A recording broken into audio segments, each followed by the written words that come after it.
அன்பர்களே வணக்கம். நாம் இன்னைக்கு வீடியோ பதிவில் எதை பற்றின தகவலை பார்க்க போகிறோம் அப்படின்னு பார்த்தீங்கன்னா, அதாவது நேற்றைய தினம் நம்மள்கிட்ட ஒரு நபர் நம்மளுடைய யூடியூப் சேனலை பார்த்துட்டு நம்மள்கிட்ட அருள்வாக்கு பார்க்கணும் அப்படிங்கிற மாதிரி தொடர்பு கொண்டிருந்தாங்க.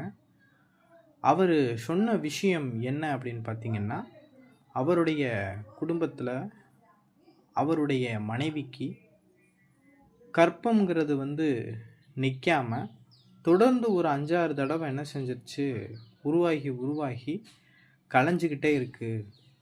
குடும்பத்துலேயும் பார்த்திங்கன்னா அடிக்கடி ஏதாவது விபத்துக்கள் நடந்துக்கிட்டே இருக்குது. குடும்பத்தில் சரியில்லை அப்படிங்கிற மாதிரி நம்மள்கிட்ட தொடர்பு கொண்டு நம்மள்கிட்ட சொல்லியிருந்தாப்புல, நம்ம அந்த விஷயத்தை வாங்கிக்கிட்டு நம்ம இதிலிருந்து சம்மந்தப்பட்ட விஷயத்தை நம்ம வணங்கக்கூடிய காளிகிட்ட தொடர்பு கொண்டு நம்ம தியானத்தில் அமர்ந்து நம்ம பார்க்கும்போது ரொம்ப ஒரு பயங்கரமான விஷயத்தை காளி காட்டியிருக்கு.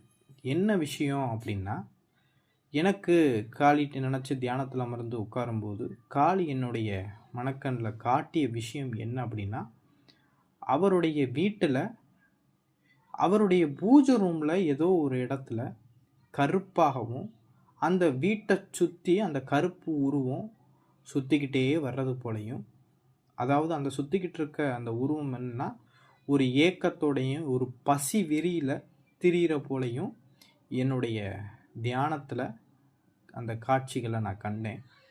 அதன் பிறகு எனக்கு ஒரு சந்தேகமாக இருந்துச்சு. என்ன ஒரு பூஜை ரூமுக்குள்ளே ஒரு கருப்பு உருவம் இருக்குது, அதே போல் அந்த கருப்பு உருவம் பசியோட அந்த வீட்டை சுற்றி வந்துக்கிட்டு இருக்கே அப்படின்னு சொல்லிட்டு எனக்கு ஒன்றும் புரியலை. அதன் பிறகு நம்ம வணங்கக்கூடிய அந்த காளி தேவிகிட்ட நம்ம தியானத்தில் அமர்ந்து காளிகிட்ட கேட்கும்போது அப்போ தான் புரிஞ்சிச்சு, அவன் ஏதோ ஒரு யாருக்கிட்டேயும் மாந்திரிகவாதியா இல்லை என்னன்னு தெரியலை, ஏதோ ஒரு குடுவை வாங்கிட்டு வந்து வச்சுருக்கான். அது என்ன குடுவை அப்படிங்கிறத பார்க்கையில் குட்டிச்சாத்தானுடைய வசிய குடுவை போல், சரிங்களா? அந்த குடுவையை வாங்கிட்டு வந்து வச்சுருக்காங்க.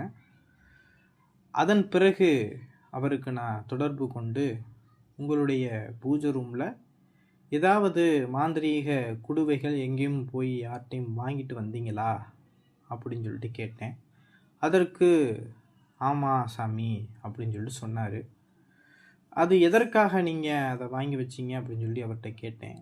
அதற்கு அவர் என்ன சொன்னார் அப்படின்னா, அது பார்த்திங்கன்னா என்னுடைய தொழில் ரீதியான என் நண்பர் ஒருத்தர் பார்த்திங்கன்னா, இந்த குட்டிச்சத்தானுடைய குடுவை நம்ம வச்சு வணங்கும்போது நம்ம செல்வ செழிப்போட வாழலாம், காசு பணங்கள் இந்த மாதிரி விஷயங்கள்லாம் அதிகமாக வரும் அப்படின்னு சொல்லிட்டு அவர் என்ன செஞ்சார், என்னை ஒரு மாந்திரிகர்கிட்ட கூட்டிகிட்டு போனார். அவரும் அந்த குடுவையை எனக்கு, என் நண்பரும் நானும் அவரும் என்ன செஞ்சோம் அப்படின்னா, அந்த குடுவையை நாங்கள் வாங்கிட்டு வந்தோம். ஆனால் அந்த குடுவை வந்த பிறகு தான் நாங்கள் வீடு வாசல் எல்லாமே கட்டி நாங்கள் ஒரு செல்வந்தராகவே வாழ்கிறோம் அப்படின்னா அந்த குடுவையினால தான் அப்படின்னு சொல்லிட்டு சொன்னார். சரிங்களா?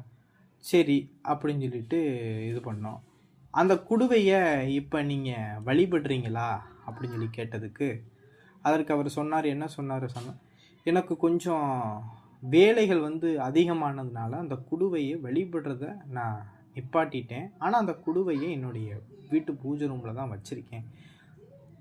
அதை நான் வழிபடுறது கிடையாது, அந்த முறைப்படி நான் வழிபடலை அப்படின்னு சொல்லிட்டு சொன்னார். இது எத்தனை மாதமாக நீங்கள் வழிபடலை அப்படின்னா, கிட்டத்தட்ட ஒரு 2 வருஷமாகவே நான் இந்த குடுவையை நான் வழிபடுறத நிப்பாட்டிட்டேன் அப்படிங்கிற மாதிரி சொன்னார். அதன் பிறகு நம்ம காளிகிட்ட தொடர்பு கொண்டு கேட்கையில் தான் இந்த விஷயத்தை, சரி காரணம் இதுதான் அப்படின்னு சொல்லிட்டு, அதனால் நான் என்ன சொல்கிறேன் அப்படின்னா, இந்த ஏதாவது ஒரு குடுவையை ஆர்வத்தில் ஆசையில் நீங்கள் என்ன செஞ்சிடுறீங்க, வாங்கி வச்சு வழிபடுறீங்க. வழிபட்ட பிறகு அந்த பயன் உங்களுக்கு கிடைச்ச பிறகு அந்த குடுவையை வழிபடுறத நிப்பாட்டிடுறீங்க. அப்போனா அதில் இருக்கக்கூடிய அந்த குடுவையில் இருக்கக்கூடிய தேவதை என்ன பண்ணும் அப்படின்னா, அதுக்கு பூஜை பண்ணாமல் அதுக்கு விட்டுட்டோம் அப்படின்னா அது ஒரு பசியில் திரிஞ்சு நம்ம குடும்பத்தில் உள்ளவங்களையே காவு வாங்க ஆரம்பிச்சிடும். சரிங்களா? அதனால் அன்பர்களே, நீங்கள்லாம் தெரிஞ்சுக்கிறதுக்காகத்தான் நான் இதை ஒரு வீடியோ பதிவாகவே போடணும்னு நினச்சி தான் நான் அதை போடுறேன். ஏன் அப்படின்னா, ஆசைப்பட்டு ஒரு குடுவையை வாங்கிறது சரிதான். சரிங்களா? இப்போ வாங்குறீங்க, சரி, அது உங்களுடைய விருப்பம், அந்த விஷயத்தை நீங்கள் அடையணும் அப்படிங்கிறதுக்காக வாங்குறீங்க. குறிப்பிட்ட காலம் வேலை வந்துருச்சு அப்படிங்கிறதுக்காக அதை வழிபடுறதை நீங்கள் நிப்பாட்டிட்டீங்க அப்படின்னா, அந்த தேவதை இங்கே பசியோடு இருக்கும். அப்போ நான் அந்த தேவதைக்கு நீங்கள் பூஜை செய்கிறத நிப்பாட்டிட்டா அப்படின்னா அது என்ன பண்ணும்? உங்களை பூஜை செய்ய வைக்கிறதுக்காக பல பிரச்சனைகளையும் இந்த மாதிரி காவுகளையும் அது என்ன செய்யும்? வீட்டில் உள்ளவர்களை காவு வாங்க ஆரம்பிக்கும். இதுதான் நடக்கிற உண்மை. சரிங்களா?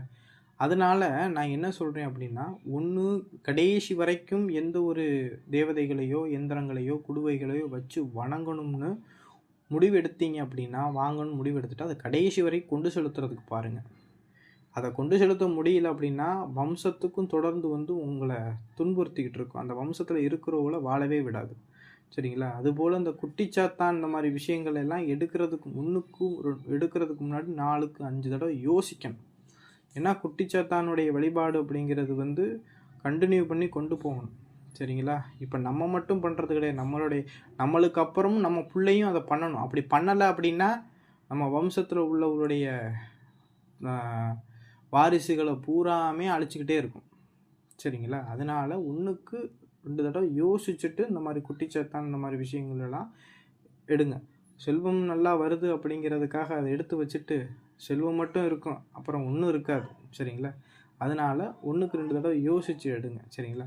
அதன் பிறகு அந்த நபருக்கு பார்த்தீங்கன்னா இதுதான் பிரச்சனை. என்னென்னா, நீங்கள் அந்த குடுவையை வச்சு வழிபடாமல் விட்டதுனால அந்த குடுவையில் இருக்கக்கூடிய அந்த குட்டிச்சாத்தான் தேவதை என்ன செஞ்சிருச்சு அப்படின்னா, உங்கள் குடும்பத்தில் இருக்கக்கூடிய கருவை அது திங்க ஆரம்பிச்சிருச்சு. அதுக்கு பசிக்கு அது கருவை திங்க ஆரம்பிச்சிருச்சு. அதை ஒன்று நீங்கள் வழிபடணும். இல்லை அப்படின்னா அது வழிபட்டாலும் உங்களுக்கு அப்புறமும் உங்கள் பையன் தலைமுறையாக அதை வழிபடணும். இல்லை அப்படின்னா வம்சத்துக்கும் அது கோளாறு கொடுக்கும். சரிங்களா? அப்போனா அதற்குண்டான பூஜை முறைகளை பண்ணி அந்த குடுவையை நம்ம என்ன செஞ்சோம்? குடுவையில் இருக்கக்கூடிய தேவதைக்கும் இந்த நபருக்கும் உண்டான பந்தத்தை முறித்து நம்ம அதுக்குண்டான பூஜைகளை நம்ம பண்ணி அவங்களுக்கு கொடுத்தோம். சரிங்களா? ஏன் சொல்கிறேன் அப்படின்னா, ஒரு சில பேர்கள் மாந்திரீகத்தை கற்றுக்கிறணும் அப்படின்னு சொல்லிட்டு ஆர்வத்தில் இந்த மாதிரி விஷயங்கள் எல்லாம் செய்ய ஆரம்பிக்கிறான். அதை யோசிக்கிறது கிடையாது. இப்போ விடக்கூடிய சூழ்நிலையை மட்டும்தான் யோசிக்கிறாங்க. பின்னாடி வரக்கூடிய சூழ்நிலைகளை யாருமே யோசிக்கிறது கிடையாது. சரிங்களா? அதனால் இந்த மாதிரி விஷயங்களை 1க்கு 2 3 தடவை யோசிச்சுட்டு இந்த மாதிரி விஷயங்களை எடுங்க. சரிங்களா? ஃபஸ்ட்டு நம்ம எடுக்கிற தேவதை அது என்ன தேவதை? அது நல்ல தேவதையா, கெட்ட தேவதையா, அது குடும்பத்தில் வச்சு வணங்கக்கூடிய தேவதையா, இல்லை குடும்பத்துக்கு ஆகாத தேவதையா, என்னங்கிறத ஃபஸ்ட்டு தெரிஞ்சுக்கிட்டு அதை எடுங்க. சும்மா இதை வச்சு வணங்குறதுனால செல்வம் வரும், காசு வருங்கிறதுக்காக அதை வச்சு யாரும் போய் பிரச்சனையில் யாரும் மாட்டிக்கிற வேணாம். சரிங்களா? இந்த வீடியோ பதிவு பிடிச்சிருந்துச்சு அப்படின்னா நம்மளுடைய சிவரத்ன மகாகாளி அல்வாக்குப்பிடம் சேனலை சப்ஸ்கிரைப் பண்ணாதவங்க சப்ஸ்கிரைப் பண்ணிக்கிங்க. நன்றி, வணக்கம்.